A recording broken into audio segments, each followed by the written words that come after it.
আমার প্রিয়জনেরা, প্রভু যীশু খ্রিস্টর নামে সকলকে জানাই অভিনন্দন। আপনারা সকলে যাতে ঈশ্বর থেকে প্রচুর পরিমাণে আশীর্বাদ পান, তাই ঈশ্বর আপনার সাথে কথা বলছেন। উনি চান যাতে আপনার জীবনে আশ্চর্য কাজ আর অলৌকিক কাজ হয়, তাই আপনি সব সময় আনন্দে থাকুন। আজকে ঈশ্বরের বাক্য আপনার জন্য কি আপনি জানেন? যেশায়া 58 অধ্যায় 8 পদ, তুমি সত্তর আরোগ্যতা লাভ করবে। আপনাকেই বলছেন, আমার ছেলে, আমার মেয়ে, তোমার জীবনে নতুন নতুন আশীর্বাদ আসবে। আপনি হয়তো আজকে বলছেন, শুকনো গাছ তো আবার সবুজ হয় না, একইভাবে আমার জীবন শুকিয়ে গেছে। তাই আজ ঈশ্বর আপনাকে প্রতিজ্ঞা করছেন, শুকনো জীবনকে আবার উনি সবুজ করে তুলবেন। তাই আপনার জীবনে অলৌকিক কাজ করবেন। সেবা কাজের জন্য অনেক লোকেদের সাথে দেখা করতে হয়। আমি এমন একটা অভিজ্ঞতার ব্যাপারে স্মরণ প্রায় করি। একটা গ্রামে আমি গিয়েছিলাম, ওখানে একটা সুন্দর পরিবারের সাথে দেখা হলো। তারা প্রভুতে বাস করত আর ঈশ্বরকে ভয় করত। সুন্দর পরিবার ছিল। সেখানে একজন ছোট্ট মেয়ে ছিল, খুবই সুন্দর। সেই মেয়েটি স্কুলে পড়াশোনা করত আর সেই মেয়েটি একজন প্রার্থনাশীল মেয়ে ছিল। কয়েক বছর ধরে তাদেরকে আমি দেখতে পাইনি। কয়েক বছর পর আমি একটা অন্য শহরে সেবার জন্য গিয়েছিলাম, আর যখন সেখানে সেবা কাজ চলছিল, সেই মেয়েটি আমার সাথে দেখা করতে আসলো। সেই মেয়েটার চেহারাতে অনেক দুঃখ ছিল, কিন্তু আমি তাকে চিনতে পারলাম। সে এখন অনেক শুকিয়ে গিয়েছিল। আগের মতো সৌন্দর্য আর উজ্জ্বলতা ছিল না, চেহারাতে দুঃখ ছিল। আমি জিজ্ঞেস করলাম, তোমার চেহারাতে আনন্দ ছিল আর এক ধরনের উজ্জ্বলতা ছিল, আনন্দে থাকতে, কিন্তু এখন তোমার চেহারাতে দুঃখ কেন?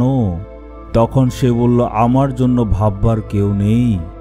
আমার বাবার জীবনে এমন একটা ঘটনা ঘটে গেছে যার জন্য উনি এখন আমার কথা চিন্তা করে না, শুধু নিজেকে নিয়ে ব্যস্ত থাকে।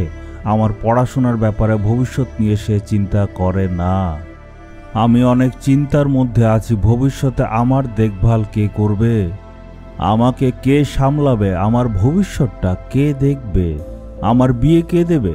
আমার মনে আর কোনো আশা নেই। আমি নিরাশ একদম হয়ে গেছি, কারণ আমার কেউ নেই। তার মনে অনেক দুঃখ ছিল। আমি বললাম, এমনটা নয়, তুমি চিন্তা করবে না, ঈশ্বর তোমার হয়ে কাজ করবেন। একটা উজ্জ্বল আলো তোমার জন্য আসবে। ঈশ্বর নতুন শক্তি তোমায় দান করবেন, নতুন জীবন তোমায় দেবেন। তোমার জীবন মনে হচ্ছে শেষ হয়ে গেছে, ঈশ্বর আবার সেটাকে নতুন করে দেবেন।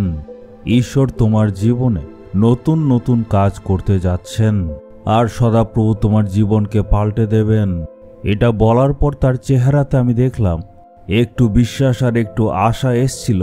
সে বলল, ঠিক আছে, আমি প্রার্থনা করব। তখন যিশুর নামে প্রভুর কাছে আমি প্রার্থনা করলাম। তারপর আনন্দের সহিত সেই বোন চলে গেল। ঈশ্বর তার প্রতিজ্ঞা অনুসারে তাকে নতুন জীবন দিলেন, নতুন করে জীবনটা শুরু করতে দিলেন। ঈশ্বর সেই মেয়েটিকে একটা ভালো জীবন সাথী দিলেন।